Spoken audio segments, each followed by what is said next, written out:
Ahsoka, episode 4, titled Part 4, Fallen Jedi. Now, this episode, like, I'm a little bit late to it. I saw social media's reaction and I was like, oh my god, this is the best episode of the show so far.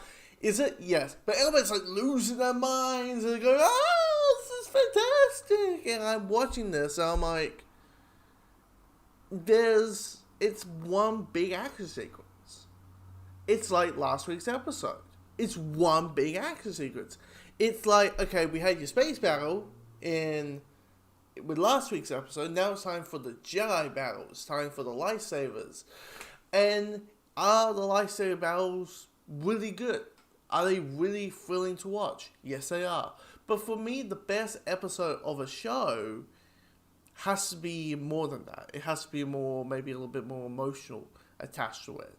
There has to be a little bit more heart. There has to be a little bit more, like, bam, boom, pow, big explosions happening left, right, center. It does not, for me, gives me enough, allegiance and enough to just say this is the best show, this is the best episode of the show. Now, like oh my god level.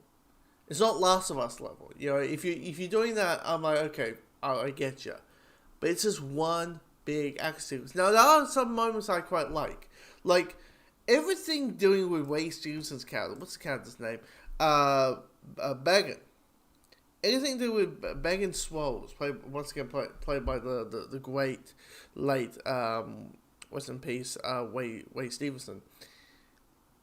He's fantastic. The character and the performance is really fantastic. Like the scene at the end with Savine, where Savine thinks Ahsoka is dead and is threatening to blow up the map.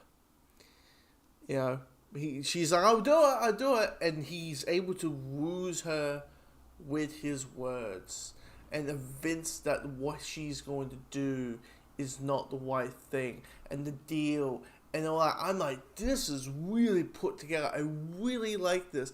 And it's just, you could see how people would follow him. You could see how people would be on his side. You can see how what he thinks is that white and trust. He's one of those bad guys who believes he is the good guy. And he thinks Thrawn is the good guy in this. He believes that, hey, yes, to make a great new world, you need to tear down the new. And that equals having a war. And knowing that this whole show so far is trying to find Thrawn, or stopping the bad guys finding Thrawn, plus also the aspects of finding Ezra, which I would say this. Like, even the scene at the beginning where it's like Ahsoka's like, look, we might have to sacrifice this whole thing of fighting Ezra. We might have to just say it's a sacrifice. We are never going to see him again, and if that means spoiling the map, that means spoiling the map. Now it's funny enough because like there was a theory going around with one of our villains, let's say one of the Inquisitors, right? And a lot of people say, oh, that's Starkiller. Well, it's not Starkiller because you got Star cut in half. So all that. But, yeah, I just, there's several moments out through. We see, bloody hell, the droid that David Tennant voices. I don't know, let's call him,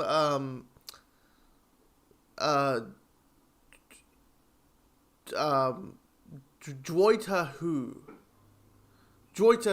There we go. That's what I'm calling it. Calling his character. Droita Who. The 10 Droita. Trying to merge Doctor Who and Doctor into and Droid together. Anyway. Seeing that character in action and swinging arms around kind of shows that, hey, this is not a C-3PO. This is a character. This is a type of droid that will defend themselves if able. Of course the end happens with, like people knew that. I think it was part of the casting announcements, but one of the big things about, this show is we're going to see Hayden Christensen return as Anakin Skywalker. Now we're all like, well, how this is going to be a thing? Is this going because last I checked, Anakin Skywalker became Darth Vader, and Darth Vader is dead. So how is this going to work? How is this going to be like a thing? And I thought maybe flashbacks, and that's how you get like, because I remember when like Mandalorian was coming out, Mandalorian season 2 specifically, and like you had Bo-Katan, and it was going to be played by Kate Sackhoff, who voiced Bo-Katan in Rebels and Clone Wars, and people were like, wait, you can get the actual actor, you got the voice actor to play the live action version with Bo-Katan, but you can't do that for Ahsoka? What the hell? I thought they might do flashbacks to make that happen, like saying, oh, okay, the voice actor is playing the young Ahsoka. Like, this is what the Cesario Dawson version is basically what Ahsoka is when she's in her 40s. It's this teenage, early 20s Ahsoka sounds like, what she did back in Clone Wars and Rebels. Sty Guy. Oh my god, just realized, you're going to get a live action Sty Guy.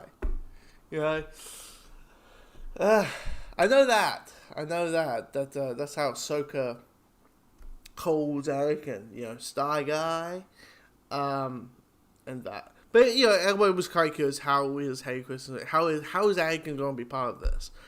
And then you're like, oh yeah, he's a Force ghost. we forget the turn of the Jedi really quickly. We're like, oh yeah. He became Force Ghost. Now the CG, I will say this. This is the type of CG you're thinking, okay, this could actually work. Is it creepy? No. Is it noticeable? Yes. With the CG, that clearly they smooth his skin out. I mean, Hayden Christensen hasn't aged that much since 2005 because this is clearly meant to make him look like what he was in Episode 3, and the Clone Wars era and all that. So clearly what they did was just smooth out the wrinkles. But I just like, and it's kind of cool. Like last year you saw Hayden Christensen play as Vader. Now you're seeing him return actually as Anakin. But yeah, it's quite interesting how it's just, when I saw the look of like how, okay, because I thought they would just slap him a wig and be like, okay, this is what you wore, this is a wig that make it kind of look like what what you wore in Episode 3, but nope. But it is probably a little more easier to be like, okay, let's make you look, make a 4-year-old look younger versus let's this deep fake a completely like Indiana Jones. Let's deep fake an 80-year-old man's face and make him look like his younger counterpart. It's not that situation. But I was like, it's a hell of a lot better than Luke Skywalker. I will say that. And maybe it will help that it's Dave Filoni, animation, and all that kind of stuff. But I realized to talk about like for 3 minutes straight about like, oh, Anakin's back. But yeah, Anakin, we see, there he is. There's Anakin. But yeah, for me, I was like, this is pretty good. This is a really good collection of action sequences. Is it like the greatest thing ever? No, is it? Because there needs to be a little bit more meat. By the way, who thought it was a great idea to bring a kid to a battle when there's explosions? Who thought of that? Like, who thought that was a bad idea? Because how brought her kid aboard on a battleship? There were going to be explosions. Now, it could be one of those things like in animation, that's kind of normal. And in live action, that's when we go, ah. But again, I read that Grant Morrison quote where he's like, the difference between kids and adults is like us, kids can understand that, crabs don't actually sing, but us adults, we want to know how can Superman fly? How does the Force work? How Who's changing the tires of the back of Bill? No, he's like, no one's changes the tires off the back of Bill. Because it's fucking fiction. So stop asking those questions. Anyway. Maybe Lonnie feels that. But again, you know. But it is interesting to be like, hey, we're halfway through the show, and it'll be interesting how long it takes till we get Thrawn. Because they've been hinting him. They keep talking about him. How long do you talk about? How long can you tease the guy until the average goer is like, okay, this is the guy. You better blow me away, or why you guys are going nuts about this guy? And because I don't want to sabotage the situation happened with what happened with the Flash. You know what I mean? Yeah, Savitar. They kept teasing Savitar all the time, and to the point where he showed up, you're just like, oh, they reveal who Savitar is. It's like, yeah, because you didn't really care. But anyway, I'm blabbing on. Wait for episode 4 of Ahsoka. Comment below.